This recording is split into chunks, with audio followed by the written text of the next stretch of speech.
बरीच टीका केली लोकांना भटकवण्याचा प्रयत्न. आता वाघ नखे आणलेले त्याचे बऱ्यापैकी चाललेलं आहे, त्याच्याबद्दल काय? हे बघा, मी टीका नाही केली.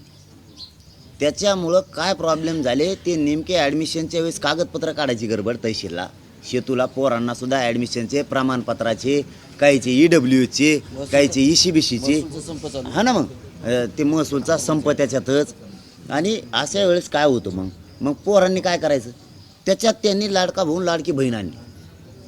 त्याच्यात 2 डाव त्यांची. एक डाव मतदान विकत घेतल्यासारखं आणि दुसरा तात्पुरता निवडणूक होस्तर द्यायचं, तिथून पुढं बंद. असे कितीक तरी योजना बंद आहेत, कित्येक तरी. आमचं सारथीचंच उदाहरण सांगायचं ठरलं तर 50-50 कोटी निधी माघारी जातो आणि पोरं इथं तरसायला लागले निधी वाचून. तर यांना इतक्या कोटी जनतेला खरंच या आयुष्याचं देते का ही योजना? ही निवडणूक होस्तर नादी लावायची खेळ आहे. आणि तिसरं काम याच्यामुळं टीका नाही केली मी सत्य ते सांगितलं. याच्यामुळं काय झालं, पोरांना कागदपत्र काढायला अडचण आली. पोरांना जी साईड आहे त्यांची सरकारची शासनाची, नेटवर त्या साईडवर लोड आला. कारण हे फॉर्म भरायचे लाडक्या बहिणीचे भावाचे का आपल्या लेकराचे पोरांचे विद्यार्थ्यांचे फॉर्म भरायचे. मग ते 8 दिवस मागं जाय, 8 दिवस पुढं जाय, 8 दिवस मागं जाय, असं करून सगळा धिदारा करून ठेवला या सरकारनं. आणि परत हे म्हणते आम्ही देतो तरी आमच्यावरच कसं काय नाराज येते. त्याचे कारण हे येते, तुम्ही एखादी 7-8 गुताडी लाविता. हां, तुम्ही एखादी टक्कर लावायची ना, 20-25 एकदा टक्कर लावतात. मग कोणचा हाल्या जिंकला याचा मिळत लागा ना, कोणचा हाल्या कोणाला ढोसणे आणा लागला 15-16 लावले. ही सत्यता आहे. वाघ नखे आणले त्याच्यावर काय? पाटील, ती जी प्रकाश आंबेडकर म्हणाले सगळे सोयरे ही भेसळ आहे, त्याच्याबद्दल तुमचं काय? नाही काय आहे मग आता त्याला काय भेसळ म्हणण्यापेक्षा आपण बोगस म्हणू त्याला. जर आमचं बोगस आहे तर 50% वर 2% गेलेलं बोगसच असणार आहे. ते का ठुलं बरं? आंबेडकर साहेबांपुढं हा सुद्धा प्रश्न आहे की 2% का 50% वर गेलं.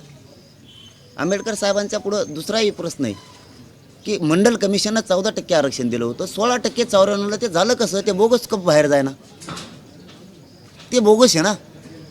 180 का काय जाती घातल्या होत्या ते तुम्ही तुमचं बघा अगोदर. 350-400 जाती झाल्या, याचा अर्थ हे बोगसच असते. मग हे बी बाहेर काढल्या पाहिजे सगळ्या, हे बी बाहेर काढल्या. हे बघा, मराठ्यांबद्दल एक नाही आणि इतरांबद्दल एक नाही. हे त्यांच्याकडून अपेक्षित का नाही? तर आमच्या नजरेतले ते वंचितांचे गोरगरिबांचे लीडर आहे.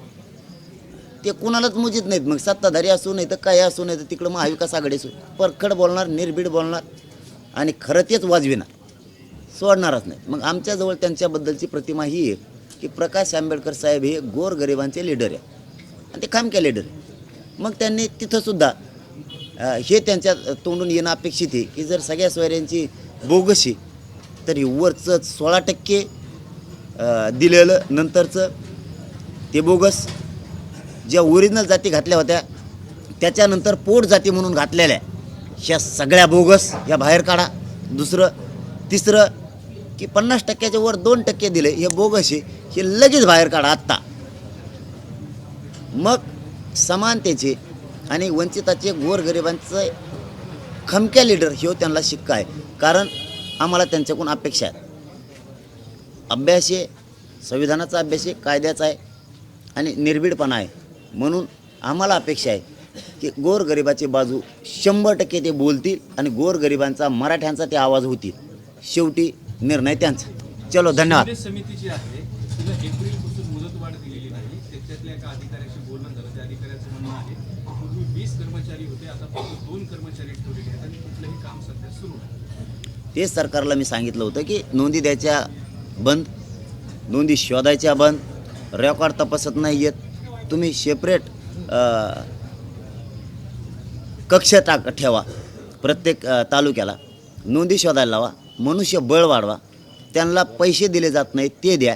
कारण जे मोडी लिपी अभ्यासक आहेत, जे उर्दूचे अभ्यासक आहेत, यांना पैसे दिले गेले नाहीत. आणखीन मला बी माहिती मिळालेली, ते कसं काय वाचित, ते कसं काय बघतील? आणि ज्या नोंदी सापडल्यात म्हणजे रेकॉर्ड शोधायचा बंद आहे ते सुरू करा, हेच सांगणं आहे माझं. तुम्ही प्रमाणपत्रही द्या, व्हॅलिडिटी द्या ताबडतोब. तुम्ही रेकॉर्ड शोधायला लावा आणि जे अभ्यासक आहेत त्यांचा जो पगार आहे तो द्या, म्हणजे पुन्हा येतील ते.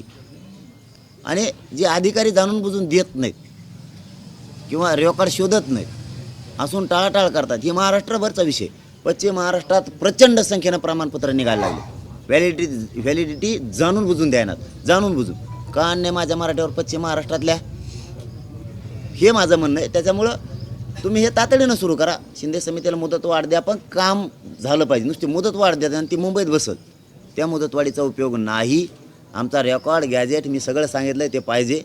नसता हे आमरण उपोषण आता थांबत नाही. सरकारने सरकारचं बघावं, बाकीच्यांनी बाकीचं बघावं. आम्ही बघू कोणाला पाडायचं, कोणाला निवडून आणायचं. मग शेवटी अंतिम डाव आम्ही ठेवणार आहेत. मग महायुतीला निवडून आणायचं का महाविकास आघाडीला आणायचं, ते निर्णय आम्ही ठेवणार आहेत. फक्त सगळ्या पक्षातल्या मराठ्यांना विनंती आहे, राजकीय नेता पक्ष आपला नाही. आपल्या लेकराच्या बाजूने उभा राहा. ही संधी वायाला घालू नका. कोणाच्या 1000-500वर आपलं आयुष्य जाणार नाही. तुमचं लेकरू अधिकारी झालं पाहिजे, तुमचं लेकरू शिकलं पाहिजे. ते पिढ्यानापिढ्या तुमच्या वंशाला पुरणारे, तुमच्या पिढ्याला पुरणारे, तुमच्या सगळ्या कुटुंबाला पुरणारे आणि तुमची शान या जगात राहणारे. 1000-500 रुपये घेऊन शान जगात राहणार नाही. त्याच्यामुळं नेता आपला मानू नका आणि पक्ष आपला मानू नका. आपलं पोरग आणि आपली जात आपलं माना. एवढी माझी तुम्हाला हात जोडून विनंती आहे. मी मरेपर्यंत तुमच्या लेकराला मोठं करायसाठी लढायला तयार आहे आणि खंबीर आहे. धन्यवाद.